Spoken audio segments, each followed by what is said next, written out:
231. That's the average number of apps used by many companies. This leads to a lot of context switching that can distract employees and costs your company. Luckily, Grammarly can help.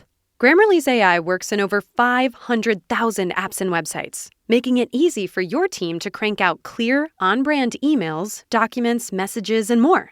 In just one click, they can go from blank page to first draft, all without leaving the page they're on.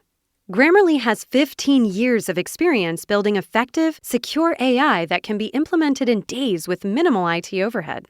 It goes beyond basic grammar to help tailor writing to specific audiences, whether that means adding an executive summary, fine-tuning tone, or cutting out jargon.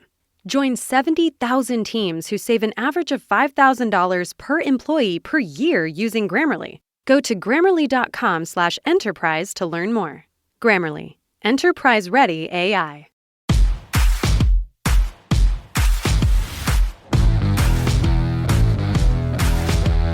Welcome to the Dogs Podcast with your hosts, Blake Reneker, Justin Charles, and Josh All.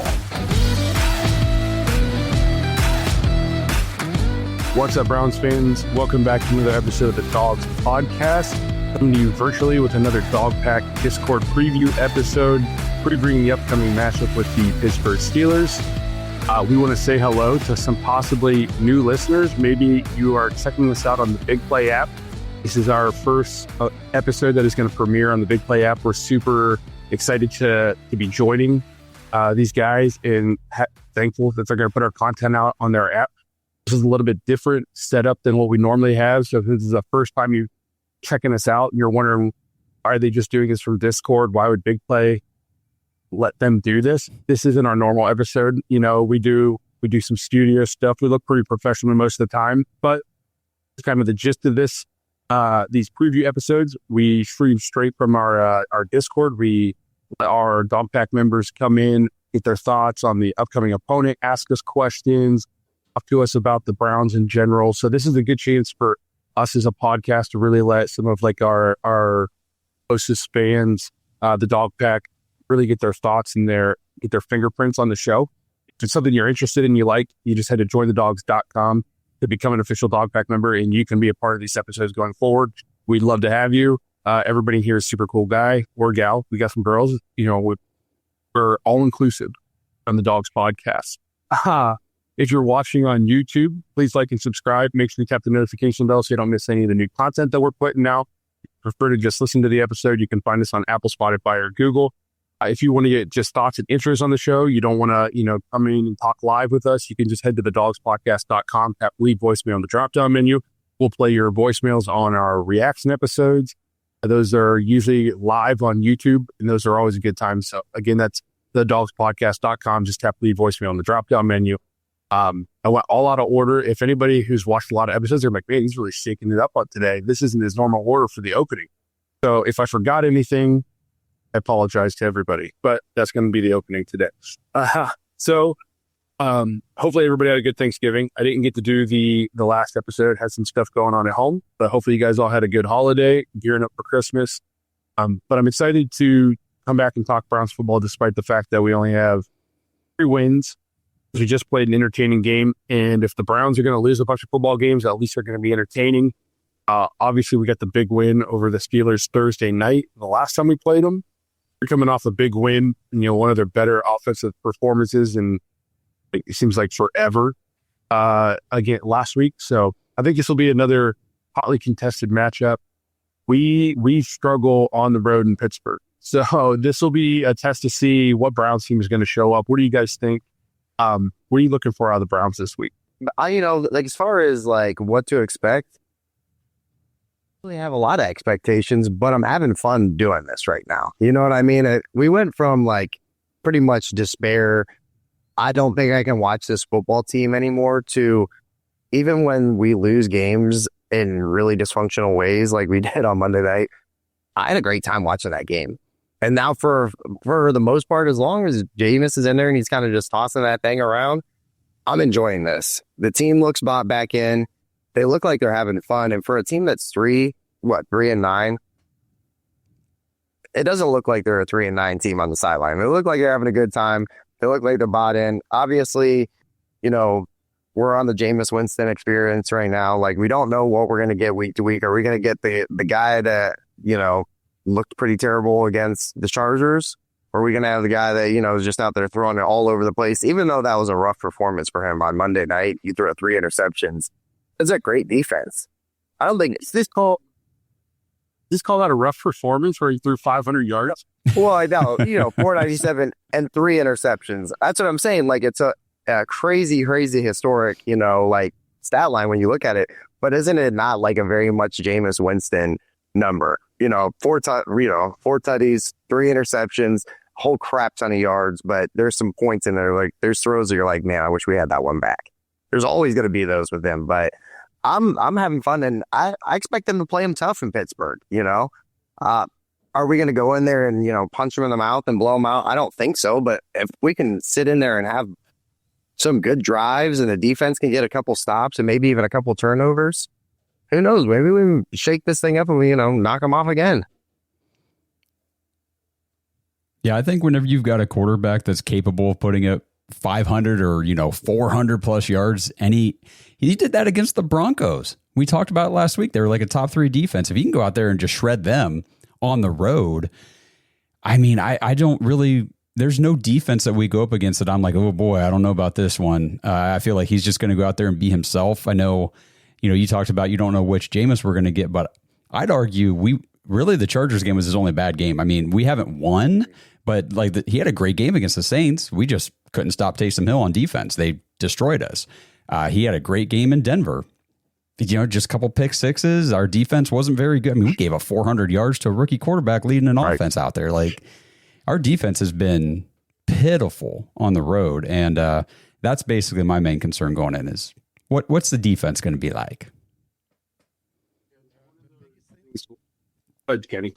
I was going to say the biggest thing that I've seen, like I even took a look all the way back in 2003, and that's the last time that we beat Pittsburgh in Pittsburgh, and took a look at a couple of. What's that? It's the regular season, right? Because we beat them in Pittsburgh in the playoffs. Correct. Yeah. Good point. It's a regular season win. That's the last time we beat them regular season wise. Last time we actually beat them in swept them was 1988. And the common theme has to be time of possession. We won. Actually, this year, all their losses, they lost the time of possession. The other thing is turnover battle. Most, except for the Cowboys, most teams this year that beat them, which is only 3, have won the turnover battle.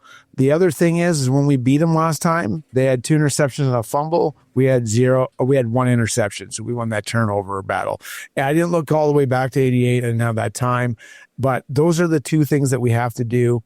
I like the point that Josh made. The defense got to show up.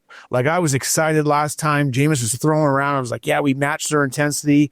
I had to dial that back a little bit after we had the episode last week. And I had to think to myself, I was like, whoa, did the defense actually match the intensity, or they just kind of at least tackled them wherever they were? Well, yeah, it was too late down the field. We were getting first downs.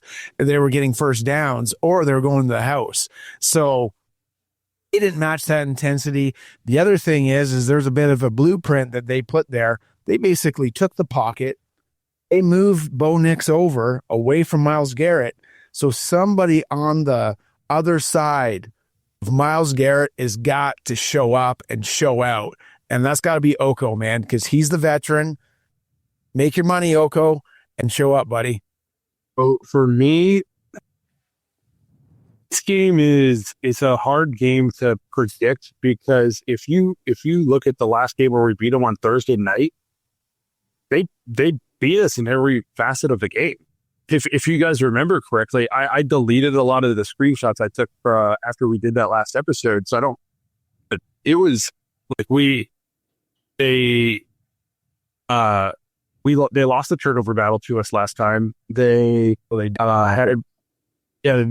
had 3 turnovers. They only had 1. We had a pick and 2 fumbles. They had 1 Russell Wilson fumble. They outgained us. They were better than us. We were 1 of 10 on third down. They were 7 of 16. They literally it was a game where like we usually lose. We go, how did we lose that? And I think it was teams since last 20 years were 0-67 in a game with all the numbers that the Browns had, and then we won. So that tells that doesn't bode well for this game. I'm not trying to be a negative Nancy coming off what was a fun game, but that's probably not going to happen again in Pittsburgh. Like if we lose the turnover battle 3-1 again, if they go 7 of 16 on third down and we go 1 of 10 on third down, we're going to get slack. No, I don't think that's being negative, man. That's being since 2003 realistic. Yeah. So they it was one of those games where, yes, we beat them last time, but if you just looked at it on paper, you didn't watch the game and we just showed you blind numbers, you would have swore the Pittsburgh Steelers beat us in that game. But what helped that game was the defense, especially in the first half. Myles Garrett was dominant, and it set the tone. And I think another huge key for the Browns in that game was that Nick Chubb got 20 carries. So Jameis Winston was 18 of 27 for 219 yards and a pick, and we won. And we just played a game where he threw for 500 yards and 4 touchdowns, and we lost because we just don't ever try to run the ball.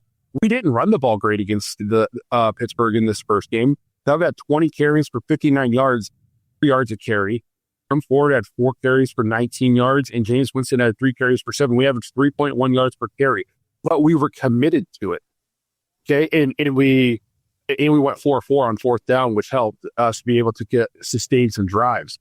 But you can't have Jameis throw 60 times. If Jameis throws 60 times against the Steelers, first of all, he's going to get sacked 10 times, and he's going to turn the ball over some more. And it's just we have to. And if it's not Chubb, because he's not Nick Chubb right now, and we got to hand the ball off some. Even though I don't want to start every drive 1st and 10. We have to find a way to at least have some essence of a running game, or TJ Watt will have 10 sacks because we as Browns fans chirped so hard after that last game. People have been giving him so much shit since that last game.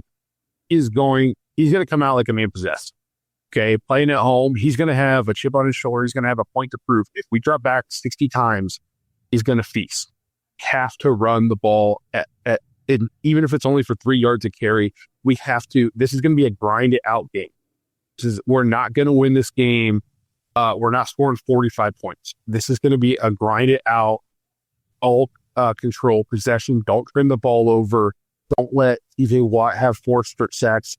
Don't let Jameis throw 60 times and throw 3 picks. That's how this game is won. That's just, in my opinion, because he should have lost the first game. I mean, the only thing that kept us in there, the one thing that we did win is we got 4 sacks. You're absolutely right. They had 2 fumbles. They lost 1, and our sack rate was 12%. Theirs was 3.6. They only got 1. They lost 22 yards in that. And based on everything else that you said, our passer rating was a little bit better, but everything else they dominated in. And that's got to change. And I like what you're saying about the run game. That's going to help Jameis Winston out because even like you said in the last game, had they run any extra time off the clock, because a lot of the times, if you guys can think, this game against the Broncos felt like forever. And the reason is because every time we cut the ball, we ran out of bounds and the clock wasn't running a lot. And so if we run the ball, number one, we all want it for Chubb. Number 2, it just helps Jameis Winston out. You can't get in like you said, they only sacked us 1 time. Well, you can't get sacked if you're running the ball. So it helps out your offensive line. I mean, if you look at some of the numbers, Russell Wilson was 21 of 28 for 270 and a touchdown. I'm pretty sure on third down, he was some crazy high percentage for 100-some yards in his touchdown. It's we did everything wrong in that game and somehow won. And it was an aberration. We're going to have to come in with a different game, a different mentality and mindset in this game if we want to have a chance to win on the road against a team that's playing for something and us who we're just trying to play the role spoiler. This episode is brought to you by Baden Sports. Browns fans, it's Christmas time, and I don't know about you guys, but I am horrible at gift giving, and I never know what the heck to buy for people, and it honestly makes my holiday season just a little more stressful. But this year, Baden Sports is making my holiday shopping much easier. Head over to badensports.com/dogs and use promo code DAWGS, DAWGS, for 10% off your entire holiday order. Baden has awesome sports gear for the athletes in your life, basketballs, footballs, baseball, and softball equipment. Not to mention if you or anyone in your life plays pickleball or you're interested in learning how to play, Baden has all the pickleball gear you need. And they also have tons of fun backyard games like badminton sets, volleyball sets, bocce, croquet, horseshoes. They even have Viking chess, which I'm a little afraid to admit, but I don't even know what that is. So someone in the comments, let me know what Viking chess is. But it still looks like fun.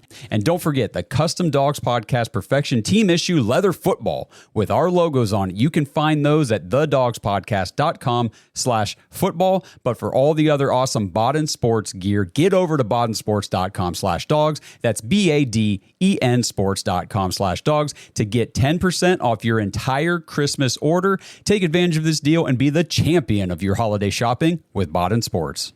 Attention everyone! Wayfair's Black Friday preview sale is here early. Right now, get up to 70% off everything you need for the season ahead. Save on furniture and bedding, cookware and holiday decor, and tons more. Now's the time to score big on finds to feast, get festive, and get comfortable all season long. Plus, enjoy fast and easy shipping with delivery in time for the holidays. Save up to 70% off early Black Friday deals. Shop now at wayfair.com. Wayfair, every style, every home. The holidays are just around the corner, so now's the time to shop new deals at Lowe's. Make your home even merrier with up to 75% off select pre-lit artificial Christmas trees, holiday lights, and more. Plus, don't miss our limited-time weekly deal drops on items like appliances, tools, and grills. There's something for everyone on your list. Count on Lowe's to help you save all season long, because Lowe's knows deals. Valid 12/5 through 12/11 while supplies last. Selection varies by location. You guys want to start getting people up here? Truth's got his hand up. Let's do it. We can get Absolutely. Brad on up here, see what's going on with Mr. Moneymaker. 20 wins. Cavs got 20 wins. Well, the Cavs are pretty good. About it.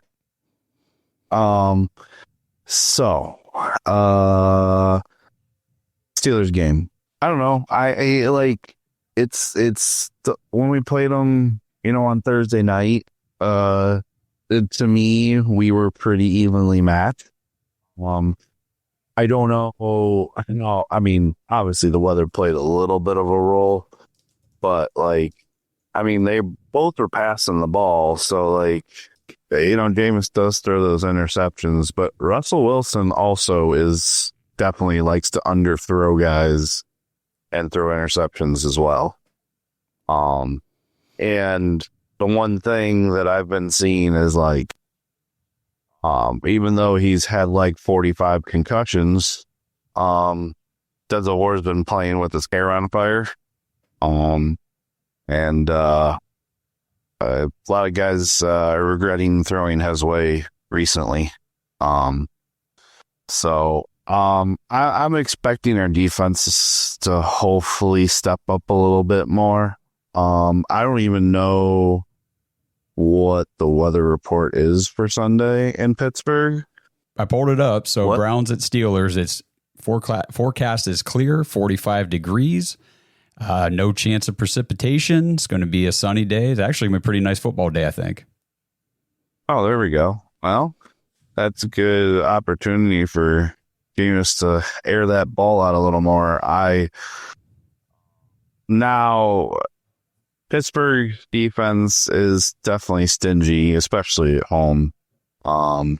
So I expect that to be a little bit of a issue for us here and there, especially, I don't know what our problem is. I don't know if it's offensive line, the scheming of the run plays or whatever, but we are just in this drought of just awful run game. And I don't know, I'm going to say 24-21 Browns. We'll go with that.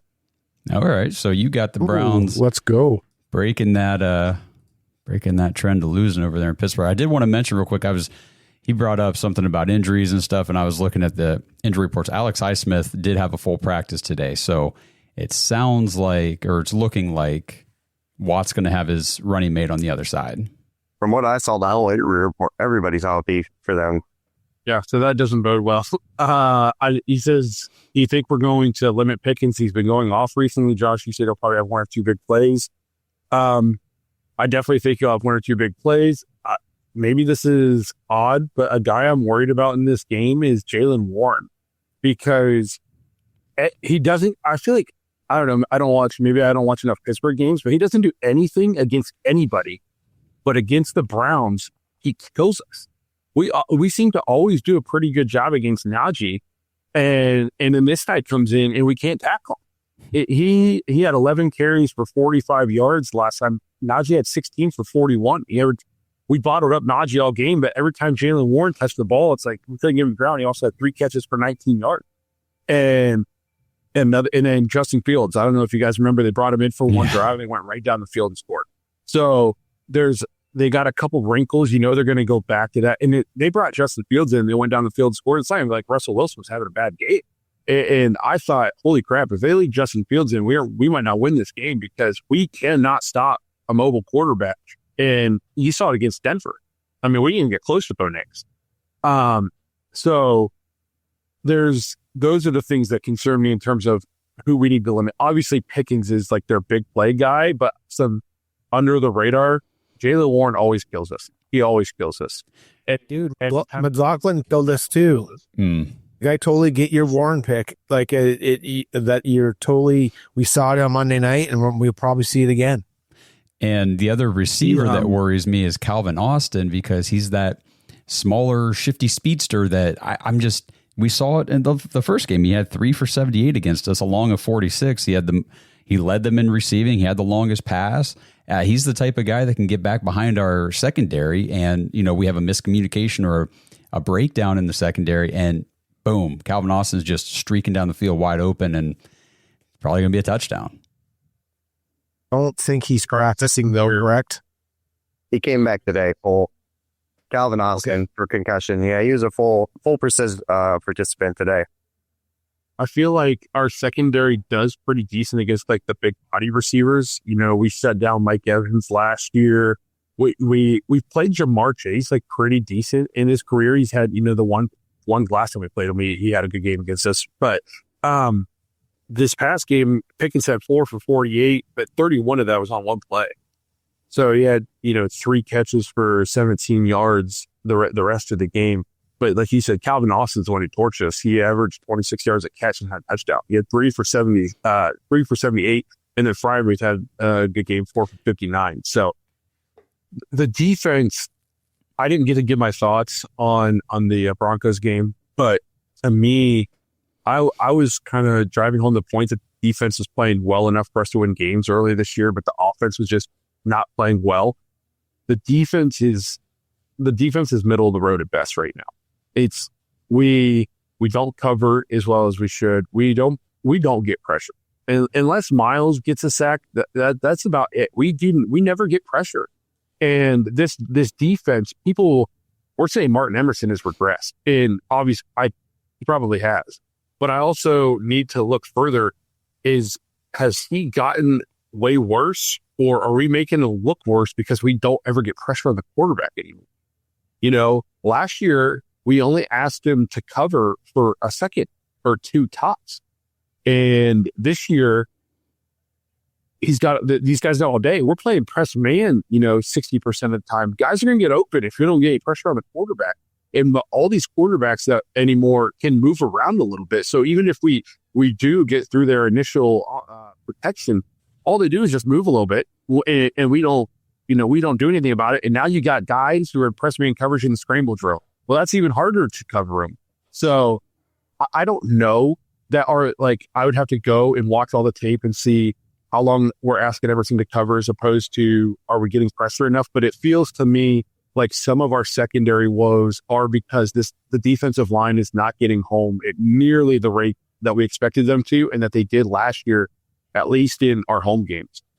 It's almost like teams have really adjusted to what we do up front, and we haven't figured out the counter to their counter.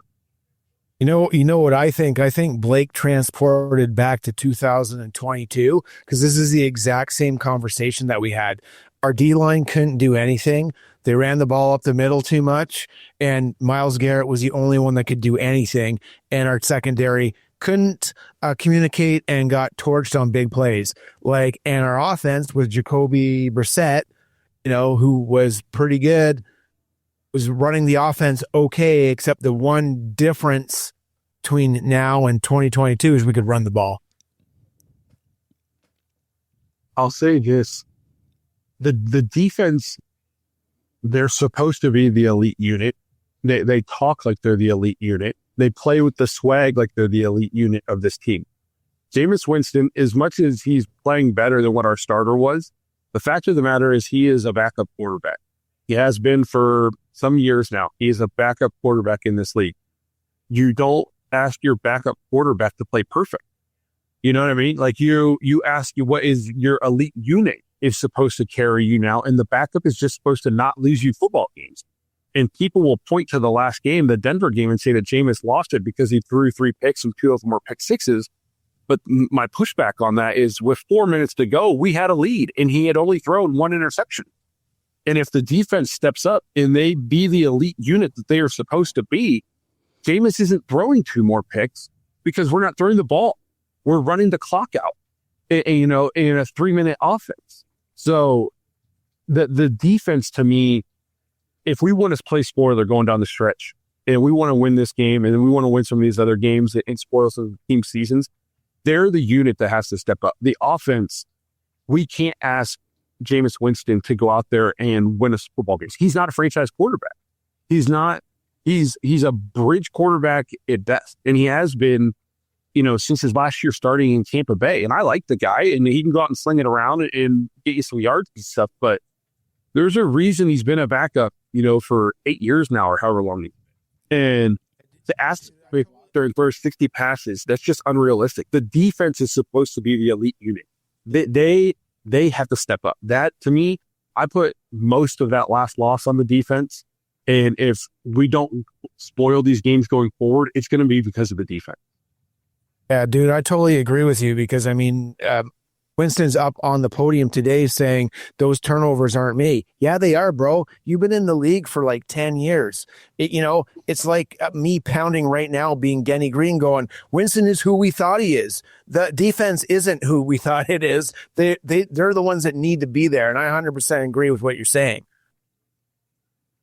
The reason I brought up the running game earlier also is the last time Jameis got extended playing time as a starter, we've talked about it a bunch of time on the show. I think it was 14 touchdowns to 3 picks or 12-3, something like that in his stint as a starter before he got injured.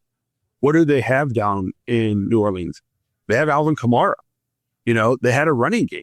They weren't asking him to throw the ball 60 times. He was a game manager down there, and he managed the game. You have to limit his opportunities to throw interceptions. So that's why I'm saying, even if we're not running with much success, we got to figure it out. We have to figure out a way to run the ball some, because we cannot throw the ball 60 times again. It was fun, unless you just want it to be fun. If you actually want to try to win the game, we have to try to run the ball a little bit. You can't put your backup quarterback in that position. What other team asks their quarterback to go out and throw 60 times? Yeah. You know what I mean? Nobody does that. Kind of what you alluded to, and I think you even said earlier, 60 times, like you just said, yeah, that's fun, that's cool, but I don't think it's going to be nearly as fun in Pittsburgh trying to throw the ball 60 times if we try to go that route. So real quick, does anybody else here in the audience want to put your hand up, come up here on stage, ask us a question, or give us your thoughts on the team, the game coming up, or even the last game, or anything really? Anybody?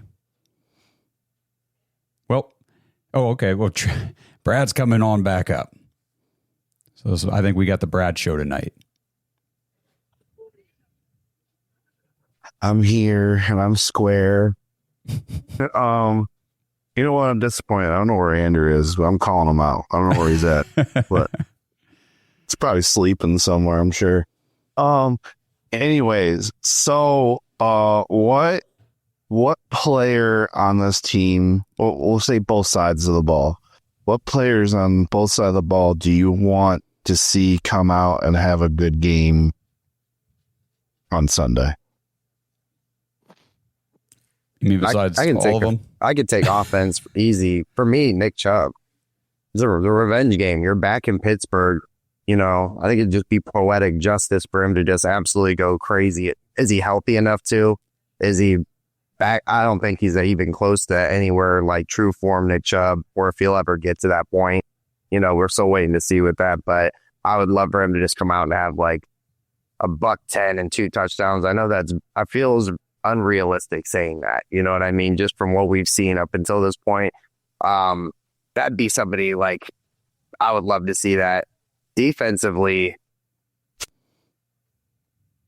man, I don't know. I feel like we're kind of looking for somebody. Especially, my big thing is like if we're gonna contain Najee and we're gonna contain Jalen Warren, somebody in the linebacker core has got to step up. I mean, I feel like we are still looking for the next Anthony Walker, you know, that can kind of lead this defense as far as like be that, you know, Mike guy and get everybody organized and, you know, and shut down the run. I feel like we've almost kind of regressed back to, I know we're not Joe Woods defense anymore, but I feel like running backs can get a little loose on us. So I'll say Hicks.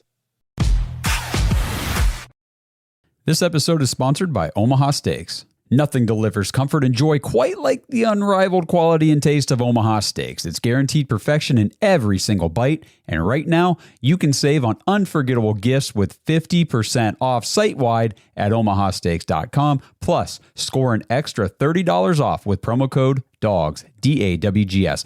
With 5 generations of experience, Omaha Steaks consistently delivers the world's best steak experience, and the gifting experts at Omaha Steaks have made it easy to deliver the perfect gift with thoughtfully curated gift packages featuring gourmet favorites. From legendary steaks to mouthwatering desserts and more, save 50% off site-wide for a limited time at omahasteaks.com. Plus, our listeners get an extra $30 off with promo code DAWGS. That's 50% off at omahasteaks.com, OMAHA steaks.com, and get an extra $30 off with promo code DAWGS. Minimum purchase may apply.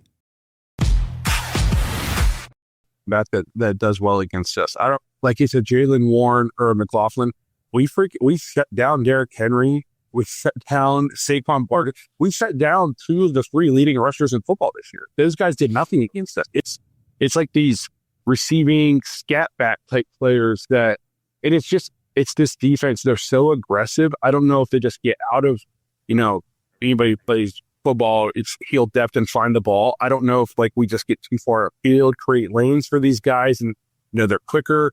But we don't stop quick backs very well. We don't stop quick receivers very well. We don't stop mobile quarterbacks very well. And we can't stop a jet sweep, you know, a quick motion very well. It's like anybody that has any kind of lateral speed just kills this defense. And not having JOK definitely doesn't help in that department.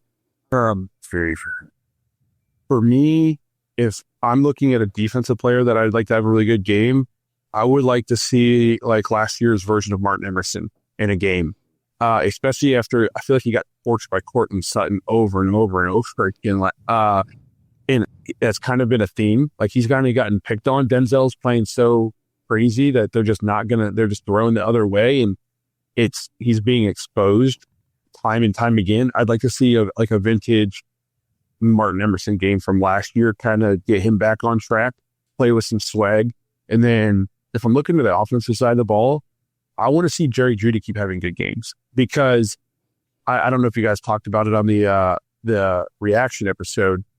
He's having a great stretch of games right now. I think he went from 30th in the league to 5th in the league in receiving in just one game, because, 230 some yards receiving. But I'm not going to call him a bona fide number 1 receiver yet, because I'm a Browns fan and I need to see it more than a 5-game stretch before I'm willing we have a whole body of evidence that says he's not. And then we have a 5-game body of evidence where all we do is try to throw the ball. And it's like, somebody's got to catch it, and he just happens to be the number one option on these plays? Or is he this good? I like to think he's this good. I've thought he's looked solid all year since he's been here. We heard about him looking really good in training camp, but I want to see him stack good games the rest of the year. No fall off. I'd like to go into the offseason feeling very confident about where he stands as a number one. So if he can come out and have another good game against, an elite defense, that would do a lot to kind of like help me with my nervous Browns fans' nerves. He did have a pretty good game. I mean, he had 6 for 85 the first time we played him on 6 targets. So he played well against them the last time, but keep stacking good games here for Jerry Jeudy. Help, put away some of the nervousness. Is this a flash in the pan thing, or can we come into next season going, Jerry Jeudy's a number one and we feel really good about that? Yeah, so for me on offense, I'm just going to go real quick. Jermaine Afedi's got to have a good game because he's got to handle Alex Highsmith so that, TJ Watt's not taking advantage of everything going on the other side. If Highsmith comes back in and starts wrecking Afedi, it's going to be a tough sledding for Jameis Winston, that Browns offense. And then on defense, let's get those pressures back up. Let's get Dalvin Tomlinson, another, what was it, Blake? Was it 10 pressures the last time against Pittsburgh? Yeah. Okay. So, I mean, if he can just get penetration, get some pressure up the middle on the quarterback, that just helps everything on the line and in the secondary. So those will be my 2 guys. I'm thinking going on offense. There's 2 guys that had really good games, but I think they were kind of embarrassed. And number 1 would be Jameis Winston, because he had such an amazing game, and you're like, well, how can you pick him to bounce back? Well, I think those 2 pick sixes, if you listen to his press conference today, that really bugged him. That really stuck in his craw. And I think he really wants to redeem himself. The other guy is Even Njoku. While he got 2 touchdowns, he could have confused him with a defensive back with all those batted balls that he did, because I mean, it was tough, and you could look that he was super frustrated. And generally, if you feel like you got a little embarrassed on a primetime stage, you show up the next week. On defense, man, I really want to see Thornhill do something. I just don't know if he's ever going to play.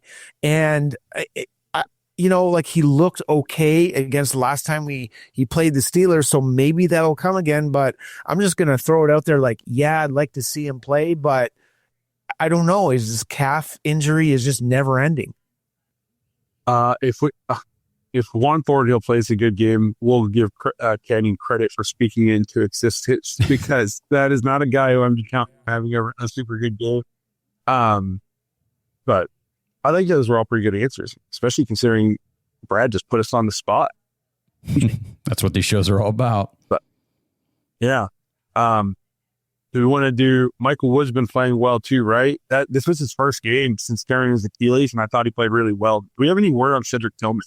He been a DNP all week.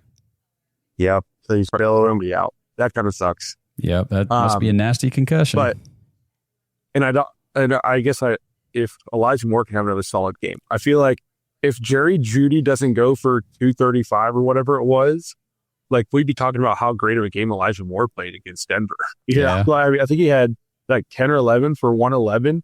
The thing about Elijah Moore is he doesn't really ever drop the ball. Knock on wood. I hope I'm not jinxing him, but if you throw it to Elijah Moore and it's catchable, I feel like he catches it.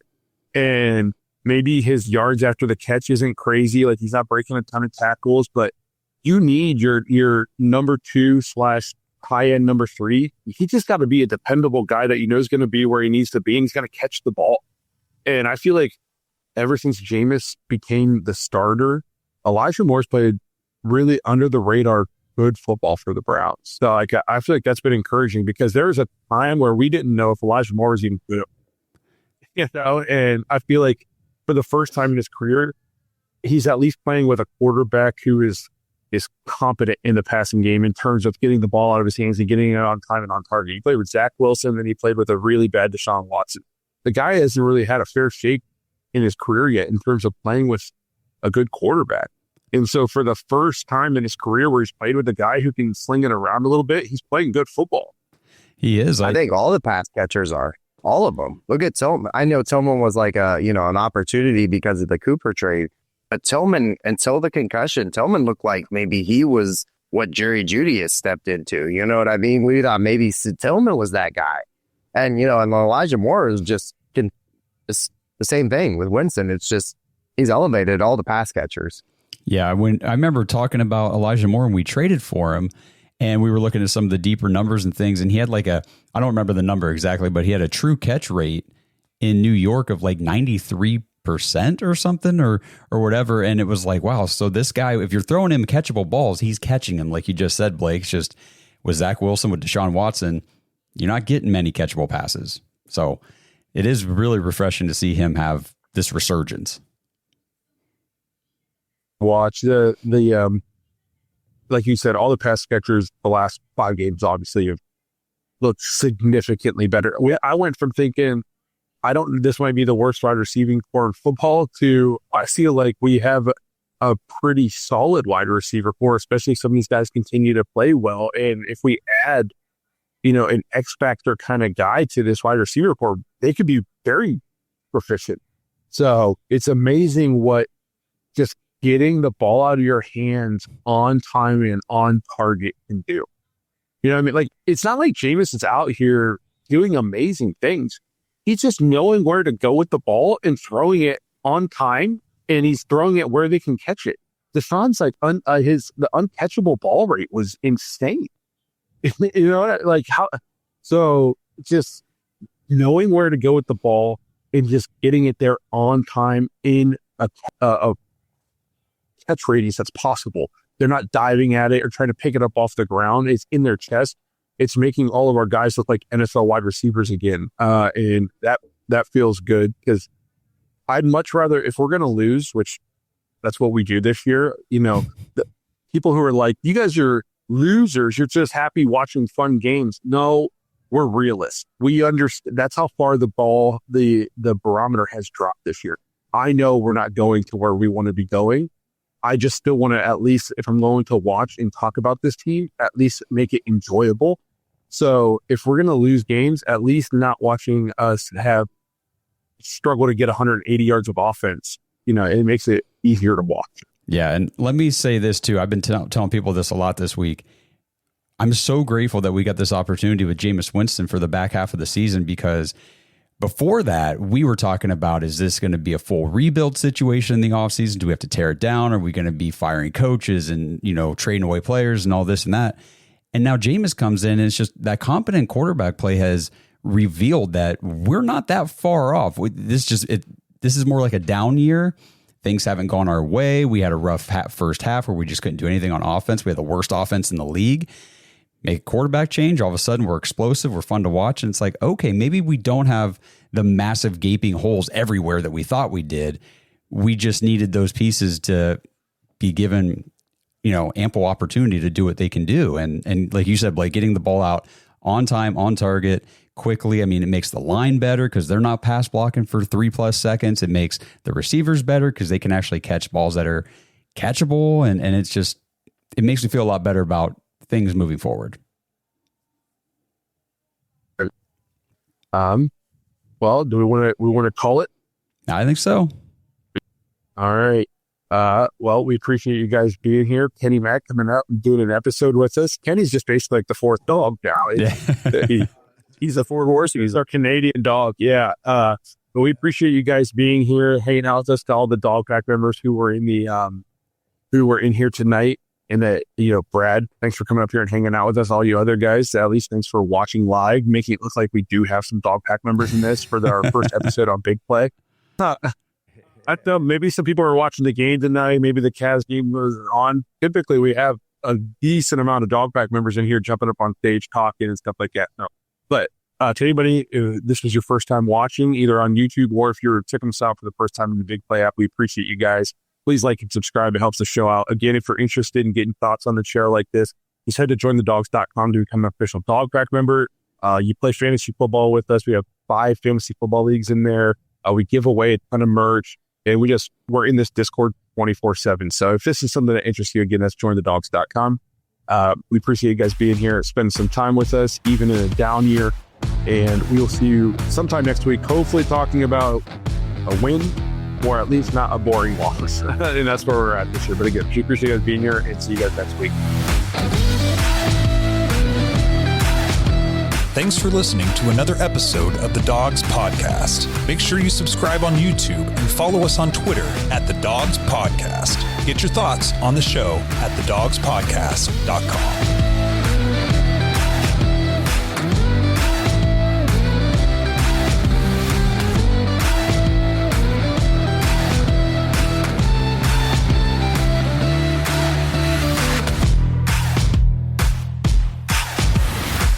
This episode is brought to you by Danger Coffee.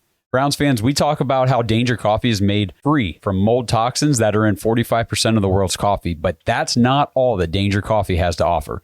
Mineral and nutrient deficiencies are a big deal. They make you feel sick, tired, stressed, and they can give you brain fog. These deficiencies negatively affect your immune system, your digestion, sleep, metabolism. Have you ever wondered why you get an initial burst from your coffee, but then you get that little crash not long after?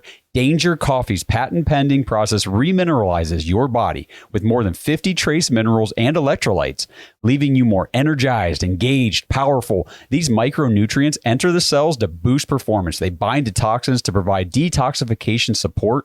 I know that sounds like a lot, but the bottom line, guys, is minerals matter, and most of us really don't get enough of them on a daily basis. Danger Coffee delivers micronutrients, plus it gives you access to the minerals you already have.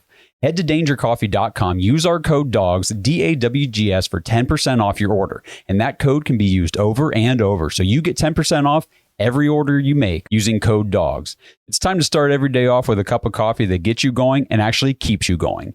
dangercoffee.com, code DOGS.